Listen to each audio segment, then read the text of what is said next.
बिस्मिल्लाहिर्रहमानिर्रहीम अस्सलाम वालेकुम। आई एम ख्वाजा मोहसिन इनाम। स्टूडेंट्स, इस लेक्चर में हम ट्रिग्नोमेट्रिक फंक्शंस की डोमेन और रेंज डिस्कस करेंगे। आइए शुरू करते हैं।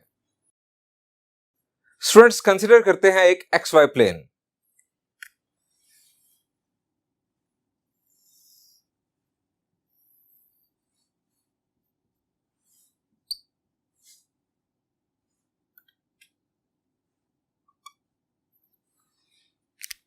स्टूडेंट्स, ये एक्स वाई प्लेन हम लेट करते हैं एक पॉइंट जिसके कोऑर्डिनेट्स हैं एक्स वाई। वो पॉइंट है कुछ यहां पर, हम फर्ज कर लेते हैं। इस पॉइंट को हम ओरिजिन से मिला देते हैं।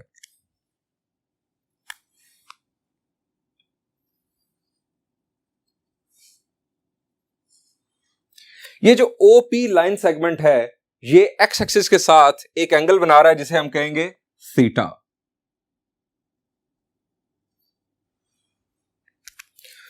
स्टूडेंट्स, वर्टेक्स ओरिजिन पर है, initial side positive x axis पर है। इस एंगल को हमें खास नाम दे चुके हैं। जी, हमने चैप्टर 9 में पढ़ा था, if vertex lies on origin and initial side on positive x axis, तो ऐसे एंगल को क्या कहते हैं? जी, it is angle in standard position. Students, हमें इस एंगल के लिए साइन, कोसाइन और टेंजेंट वैल्यूज फाइंड आउट करना है। यानी मैं दो का जिक्र सिर्फ करता हूं यहां पर।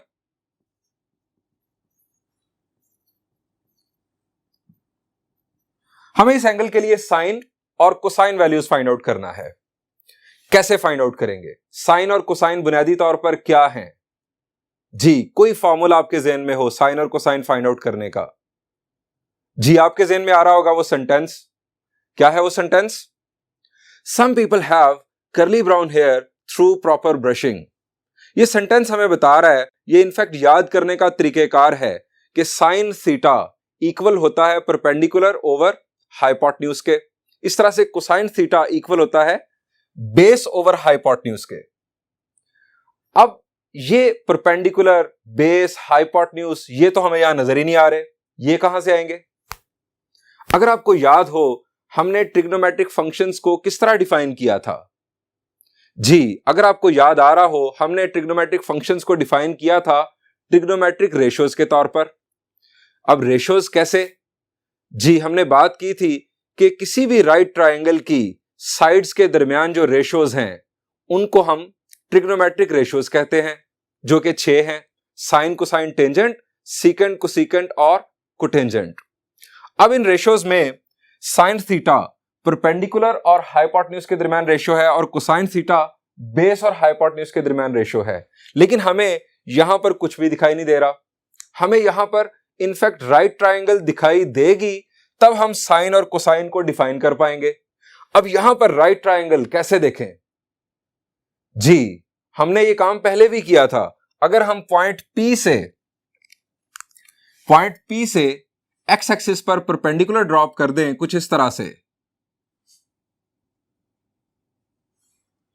तो ये बन गई एक राइट ट्रायंगल। इसका राइट एंगल है यहां पर। अब इस राइट ट्रायंगल में परपेंडिकुलर, बेस, हाइपोटेन्यूज, ये कौन सी साइड्स हैं? इसके लिए भी मैंने आपको बताया था कि राइट एंगल के अपोजिट साइड हमेशा hypotenuse, this side is hypotenuse.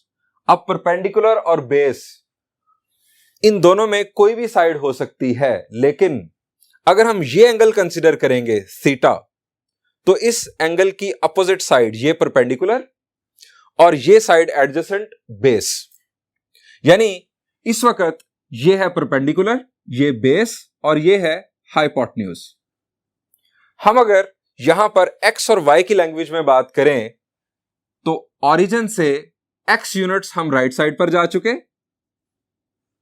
और एक्स एक्सिस से वाई यूनिट्स हम ऊपर की जानिब जा चुके। परपेंडिकुलर है वाई और बेस है एक्स। इस साइड को हम नाम दे देते हैं आर का। अब अगर हम साइन थीटा को लिखें परपेंडिकुलर ओवर हाइपोटेन्यूज, तो इसे लिखा जाएगा y over are,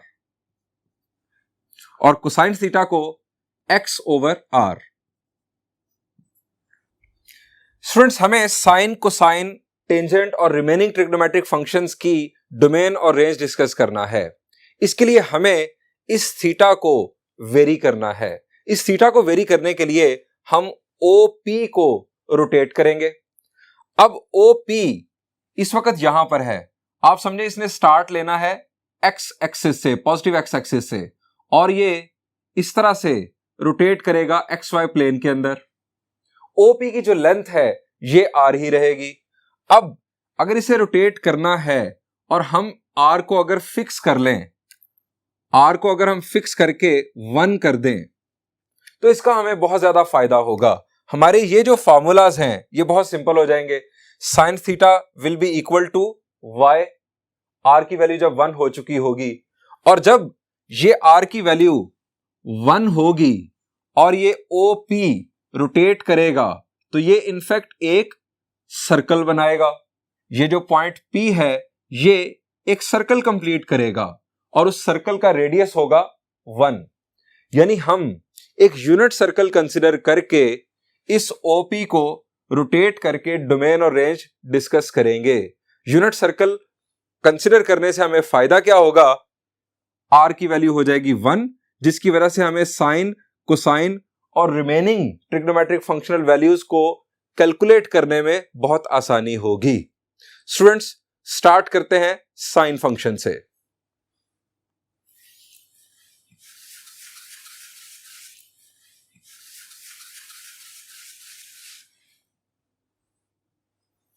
students, consider करते हैं एक यूनिट सर्कल।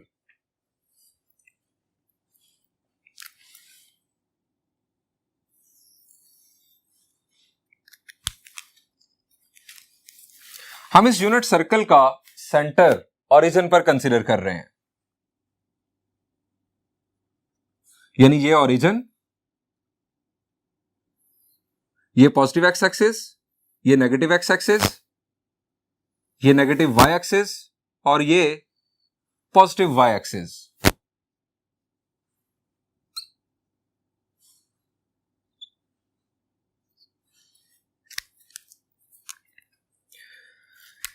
यहां पर हम एक पॉइंट P लेट कर लेते हैं।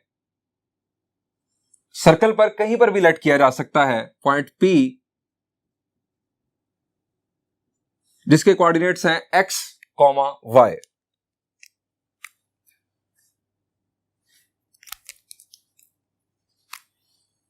Consider a unit circle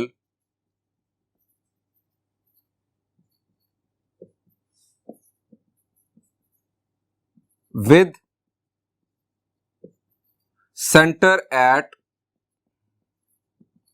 origin O. Let Pxy be any point on circle. हम P को ज्वाइन कर लेते हैं O से।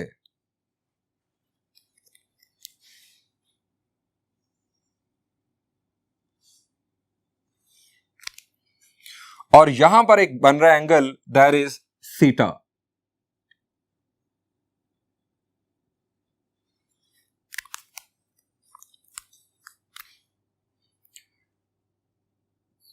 Angle XOP is equal to theta is in standard position. क्यों स्टैंडर्ड पोजीशन? क्योंकि इसका वर्टेक्स ओरिजिन पर और initial side positive x axis पर।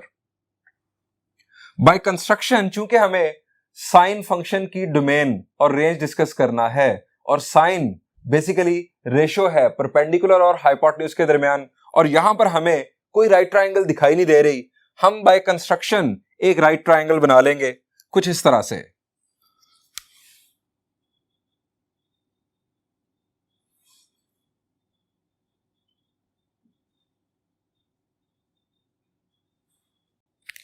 ये एक राइट ट्रायंगल बन गई। By construction we have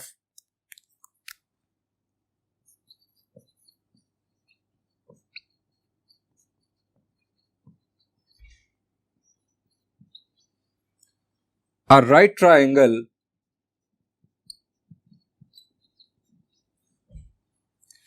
MOP।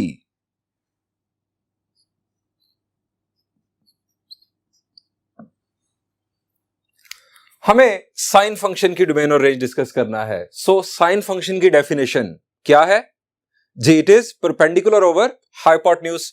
यहां पर परपेंडिकुलर हमारे पास है PM और हाइपोटेन्यूज है OP। This is basically X, this is Y and this is R। और याद रहे चूंकि ये यूनिट सर्कल है, R की value 1। By definition of, next board पर डिस्कस करते हैं।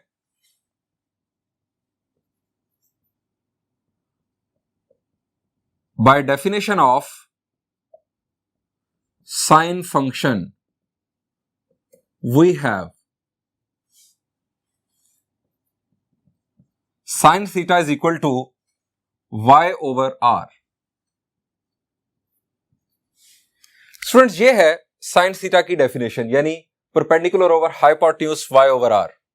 अब साइन थीटा उस वक्त अनडिफाइंड होगा जब Y ओवर R अनडिफाइंड होगा। Y ओवर R किस वक्त अनडिफाइंड होगा? जब डिनोमिनेटर 0 होगा। हमने कहा था डोमेन ऑफ फंक्शन जब डिस्कस हमने की थी, हमने कहा था division bye 0 is not allowed. अगर डिनोमिनेटर 0 हो जाए तो साइन थीटा अनडिफाइंड हो जाएगा। अब अगर हम देखें, ये जो OP है, आप इसे जितना भी रोटेट करें OP को, R की वैल्यू 0 कभी नहीं होगी। R की वैल्यू क्या है बुनियादी तौर पर? यहां पर फिक्स्ड है, दैट इज 1। हम यहां लिखेंगे कि अगर हम OP को जितना भी रोटेट करें, जब हम OP को रोटेट करेंगे तो इनफैक्ट थीटा चेंज होगा। जितना भी थीटा चेंज हो, R की वैल्यू 0 नहीं हो सकती, क्योंकि R की वैल्यू तो 1 फिक्स हो चुकी। हम यहां लिखेंगे for any value of theta R can't be 0। किसी भी वैल्यू ऑफ थीटा के लिए R 0 नहीं हो सकता। सो sine theta can't be undefined at any theta. आप OP को जितना भी रोटेट करें, कोई भी थीटा की वैल्यू हो, R की वैल्यू 0 नहीं होने वाली। जब R की वैल्यू 0 नहीं होने वाली तो साइन थीटा कभी भी अनडिफाइंड नहीं होने वाला। इसका मतलब यह हुआ कि साइन फंक्शन जो है, इसकी domain theta belongs to set of real numbers. कोई भी थीटा वैल्यू आप चूज कर लें, आप इस सर्कल में जितने भी चक्कर काटते रहें, इवन क्लॉकवाइज भी, ये R की वैल्यू कभी भी 0 नहीं होने वाली। Hence domain theta belongs to set of real numbers. हम इसे इस तरह भी लिख सकते हैं, theta less than positive infinity greater than minus infinity.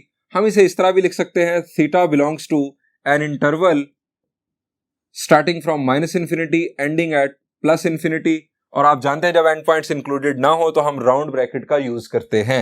ये डोमेन लिखने के 3 मुख्तलिफ अंदाज हो गए। अब बात करते हैं रेंज की। For range,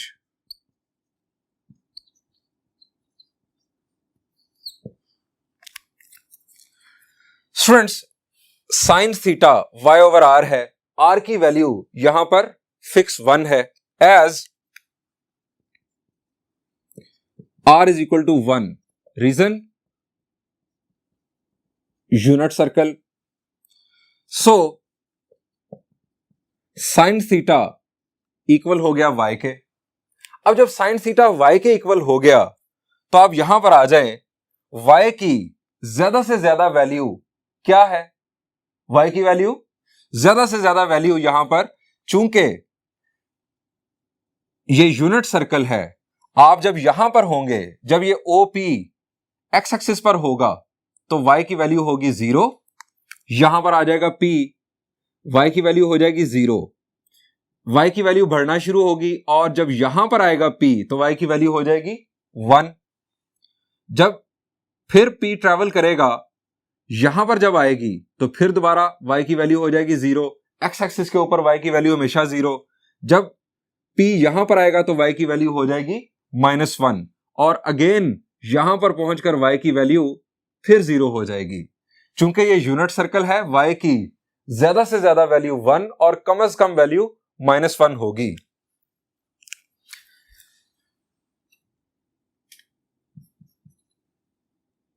as it is unit circle, so y will be less than or equal to 1, greater than or equal to -1। y का मतलब है साइन थीटा। स्टूडेंट्स y चूंकि है साइन थीटा, सो हम लिख सकते हैं साइन थीटा लेस देन और इक्वल टू 1, ग्रेटर देन और इक्वल टू -1। यानी theta set of real number से बिलोंग करता है, दैट इज डोमेन। कोई भी वैल्यू हो थीटा की, साइन फंक्शन की जो आउटपुट है वो लेस देन और इक्वल टू 1, ग्रेटर देन और इक्वल टू -1 रहेगी। इसका मतलब ये हुआ कि साइन फंक्शन की रेंज -1 और 1 के दरमियान में है, -1 और 1 इंक्लूडेड है। हम यहां लिखेंगे रेंज।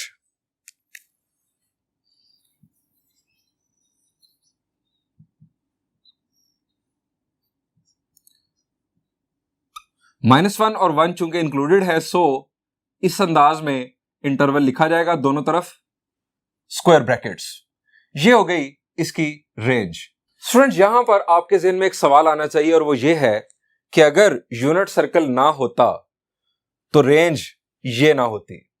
ये रेंज तो इसलिए आ रही है कि हमने यूनिट सर्कल कंसिडर किया, रेडियस 1 है, एक तरफ -1 आ गया, एक तरफ 1 आ गया रेंज के अंदर। अगर यूनिट सर्कल ना होता रेंज चेंज हो जाती। आइए फर्ज करते हैं कि इस सर्कल का रेडियस 2 हो, तब क्या होगा। हम r को कर देते हैं 2। जब r 2 होगा तो अब जरा देखें, जो y है ये y, ये क्या डिफरेंट वैल्यूज ले सकता है। आप फर्ज करें कि p पॉइंट आ जाए यहां पर, यानी पॉजिटिव x एक्सिस के ऊपर। अब जब p पॉइंट यहां पर होगा तो y की वैल्यू होगी 0। जब p पॉइंट यहां से मूव करेगा तो 0 से बढ़ना शुरू होगी वैल्यू। जब p पॉइंट यहां पर पहुंचेगा, चूंकि ये भी रेडियस है, ये भी फिर होगा 2 उस सूरत में, तो y की वैल्यू हो जाएगी 2। उसके बाद जब यहां से आगे ट्रेवल करेगा तो फिर कम होना शुरू हो जाएगी y की वैल्यू, और यहां पर पहुंचकर y की वैल्यू दोबारा हो जाएगी 0। और अगेन जब यहां से आगे ट्रेवल करेगा तो ये भी चूंकि रेडियस है, ये भी 2 होगा, तो यहां पर पहुंच के y कोऑर्डिनेट जो है ये चूंकि -y एक्सिस है, ये हो जाएगा -2। साइन जो है ये रेशियो है y और r के दरमियान। अब जरा देखें, 0 डिवाइडेड बाय 2 ये तो हो गया 0, यानी 0 रेंज में शामिल होगा। 0 और 2 के दरमियान जितने नंबर्स हैं, जब हम उन्हें 2 से डिवाइड करेंगे तो आंसर 0 और 1 के दरमियान आएगा।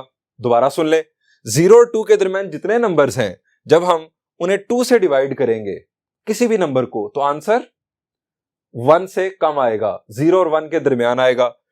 2 पर आंसर आ जाएगा 1, 2 डिवाइडेड बाय 2 1, यानी स्टार्ट हुआ 0 और हम 1 तक चले गए, 1 भी शामिल हो गया रेंज में। अब 2 से फिर 0 की तरफ हम चले गए। 2 और 0 के दरमियान जितने नंबर्स हैं, जब 2 से डिवाइड किया जाएगा तो फिर आंसर 1 से कम आएगा। 0 से -2 तक हमारा जो आंसर है ये 0 और -1 के दरमियान आएगा। -2 पर जाकर -2 डिवाइडेड बाय 2 आंसर फिर -1 आ जाएगा। यानी आप y को इन नंबर्स के दरमियान -2 से 2 तक जितना भी चेंज करेंगे, आपकी ये जो रेशो है, चूंकि r की वैल्यू फिक्स 2 है, -2 से 2 तक y जितना भी चेंज होगा, ये जो रेशो है ये -1 से 1 के दरमियान ही रहेगी। सो रेंज यही आने वाली है, आप चाहे यूनिट सर्कल कंसिडर ना भी करें। यूनिट सर्कल कंसिडर करने का सिर्फ और सिर्फ मकसद ये था कि हमारा ये फॉर्मूला जरा सिंपल हो जाता है आर की वैल्यू 1 होने से। स्टूडेंट्स, एक और सवाल आपके जहन में आना चाहिए, वो ये है कि अभी हमने थीटा को फर्स्ट क्वाड्रेंट में कंसीडर किया। हमने इस थीटा को फर्स्ट क्वाड्रेंट में कंसीडर किया। फर्स्ट क्वाड्रेंट में कंसीडर किया तो हमारे पास बन गई एक राइट ट्रायंगल। जब हम थीटा को किसी और क्वाड्रेंट में लेकर जाएंगे तो ये एक्यूट एंगल नहीं रहेगा। जब ये एक्यूट एंगल नहीं रहेगा तो फिर ये राइट ट्रायंगल कैसे बनेगी? ये एंगल जब मोर देन 90 हो जाएगा, हम किसी और क्वाड्रेंट में जब चले जाएंगे तो ये राइट ट्रायंगल नहीं बनेगी। जब राइट ट्रायंगल नहीं बनेगी तो हम कैसे कह सकते हैं sine theta is equal to perpendicular over hypotenuse? क्योंकि उस सूरत में थीटा एक्यूट होगा ही नहीं। जब एक्यूट नहीं होगा तो फिर किस बात की राइट ट्रायंगल? आइए इसका जवाब भी आपको देता हूं।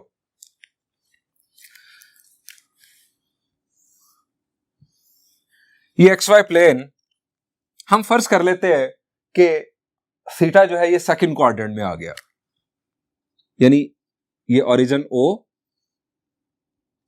और यहां पर आ गया P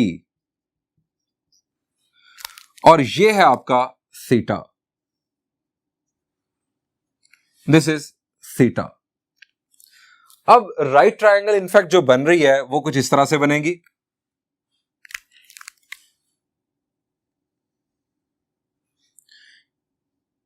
ये आपके पास बन गई राइट ट्रायंगल, जिसमें ये जो डिस्टेंस है ये अगेन x और ये जो डिस्टेंस है ये अगेन y और ये है आपका r, जो कि हम अगेन 1 कंसीडर कर लेंगे। अब यहां पर हम ये नहीं लिख सकते sine theta is equal to perpendicular over hypotenuse, क्योंकि थीटा इस राइट ट्रायंगल का एंगल ही नहीं है। अब हमें तो बेसिकली ये सारी की सारी स्टोरी चलानी है इस एंगल के ऊपर। ये है राइट ट्रायंगल का एंगल। अब ये एंगल क्या है स्टूडेंट्स? यहां से यहां तक टोटल एंगल, यानी पॉजिटिव एक्स एक्सिस से नेगेटिव एक्स एक्सिस तक ये टोटल एंगल क्या है? शाबाश जी, इट इज 180। अब इसके अंदर से ये अगर हम निकाल दें तो ये हमारे पास रिमेनिंग रह जाएगा टोटल 180 माइनस थीटा, यानी ये जो एंगल है this is 180 degrees minus theta. ये है हमारे पास एंगल। हम इसके मुताबिक ट्रिग्नोमेट्रिक रेशियोज बनाएंगे। अब अगर हम साइन रेशियो बनाएं तो ये बनेगी साइन ऑफ 180 माइनस थीटा। ये अब एक्यूट एंगल है। Sine of 180 minus theta is equal to y over r, perpendicular over hypotenuse. r की वैल्यू ठीक है 1 है। लेफ्ट साइड को हमें सिंप्लीफाई करना होगा। साइन ऑफ 180 माइनस थीटा हम दो तरह से सिंप्लीफाई कर सकते हैं, sine of alpha minus beta के फॉर्मूला से और अलाइड एंगल्स के कंसेप्ट से। अलाइड एंगल के कंसेप्ट से अगर हम देखें तो हमें सबसे पहले जो रिजल्ट है इसका वो देखना होगा कि पॉजिटिव आएगा या नेगेटिव।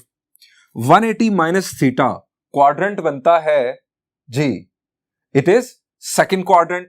सेकंड क्वाड्रेंट में साइन पॉजिटिव होता है, यानी रिजल्ट पॉजिटिव आएगा। अब ट्रिग्नोमेट्रिक रेशियो साइन ही रहेगी या कोई और, ये भी देख लेते हैं। 180 डिग्रीज 90 का इवन मल्टीपल है। अगर 90 का इवन मल्टीपल है तो ट्रिग्नोमेट्रिक रेशियो चेंज नहीं होगी, यहां पर साइन थीटा ही अपीयर होगा। Sine theta is equal to y over r। r की वैल्यू अगर आप 1 भी कर दें तो y is equal to sine theta. यही रिजल्ट आपके पास हासिल हो रहा है जो कि पहले था फर्स्ट क्वाड्रेंट के अंदर। यानी बुनियादी तौर पर यह है कि जो आपका y कोऑर्डिनेट है वो साइन थीटा डिफाइन कर रहा होगा। इसी तरह से अगर आप कोसाइन ऑफ 180 माइनस थीटा देखें तो वो होगा x over r।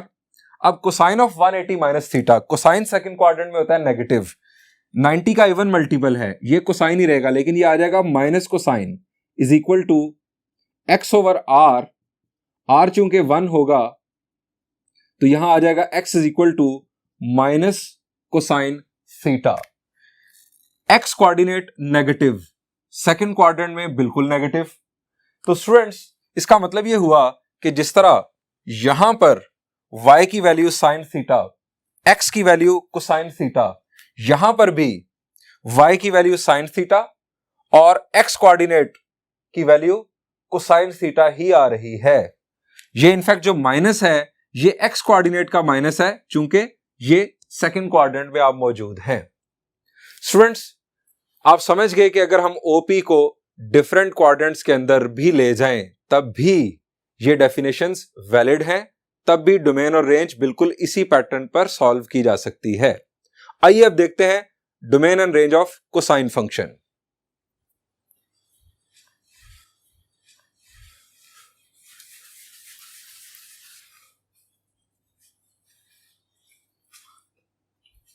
Students, cosine function की डोमेन और रेंज डिस्कस करते हैं। ये शुरू की स्टोरी एग्जैक्टली वही होगी जो हमने साइन फंक्शन के लिए बनाई, यानी वही यूनिट सर्कल जिसका सेंटर ओरिजिन पर P कोई भी पॉइंट हो सकता है इस सर्कल के ऊपर, एंगल XOP ये स्टैंडर्ड पोजीशन, यानी ये वो स्टोरी एज इट इज मौजूद।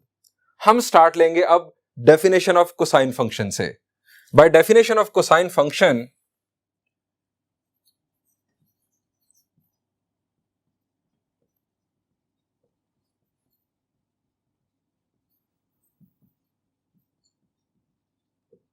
we have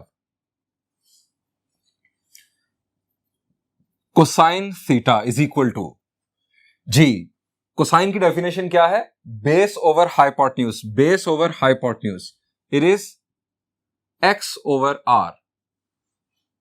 ये फ्रैक्शन फंक्शन कोसाइन की इक्विवेलेंट है, यानी जब ये फ्रैक्शन अनडिफाइंड होगी उसी वक्त कोसाइन अनडिफाइंड हो जाएगा। बिल्कुल उसी पैटर्न पर जिस तरह हमने साइन फंक्शन में बात की। अगर आप इस OP को जितना भी रोटेट करें, कोई भी एंगल थीटा हो, ये R की वैल्यू कभी भी जीरो नहीं होने वाली। ये यूनिट सर्कल का रेडियस है, ये कभी भी जीरो नहीं होने वाला। हम यहां लिखेंगे for any value of theta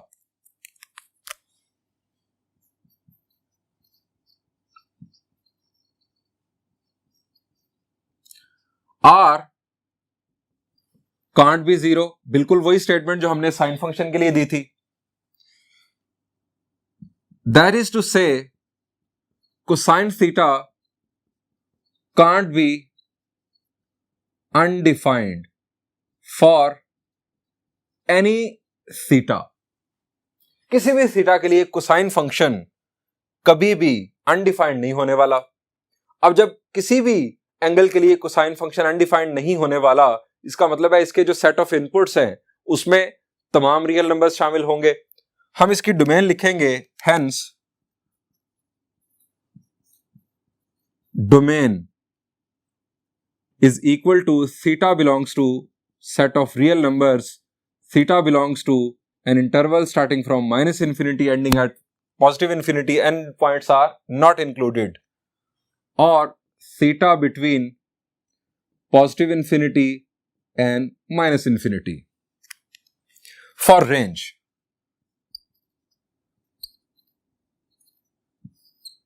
बिल्कुल उसी तरह की story. As R is equal to 1, क्योंकि यूनिट सर्कल है,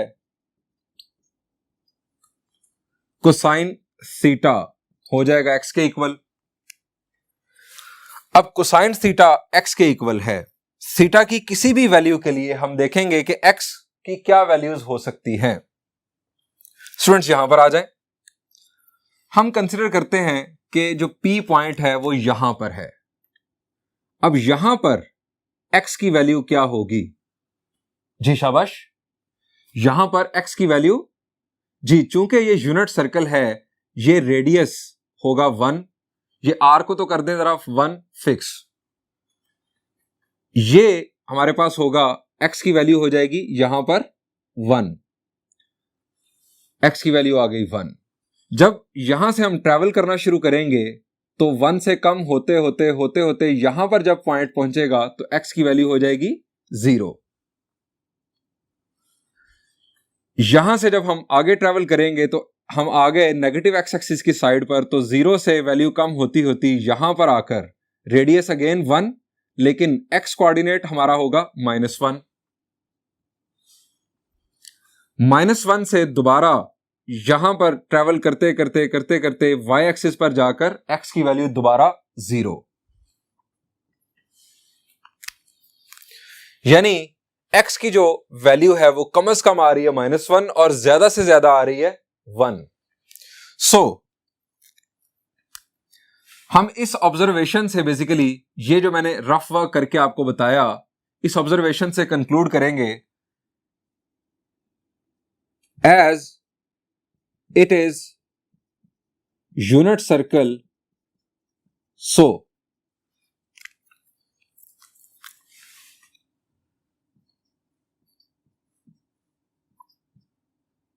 x इज ग्रेटर देन और इक्वल टू -1, लेस देन और इक्वल टू 1। x क्या है? x है कोसाइन थीटा, कोसाइन फंक्शन, यानी कोसाइन थीटा की आउटपुट 1 और -1 के दरमियान में रहेगी। बिल्कुल वही पैटर्न जो साइन के लिए था, वही डोमेन, वही रेंज। याद करने में भी आपको आसानी, साइन और कोसाइन की डोमेन और रेंज सेम। हम इसकी लिखेंगे रेंज अब, hence range is equal to an interval starting from -1 ending at 1, end points are included। हम इस अंदाज में भी रेंज लिख सकते हैं जिस तरह ये लिखा हुआ है, कोसाइन थीटा 1 और -1 के दरमियान 1 और -1 भी शामिल हैं। स्टूडेंट्स, ये डोमेन और रेंज साइन और कोसाइन फंक्शन की डिस्कस हो गई। इंशाल्लाह नेक्स्ट लेक्चर में हम टेंजेंट और कोटेंजेंट की डोमेन और रेंज डिस्कस करेंगे। Thank you and Allah Hafiz.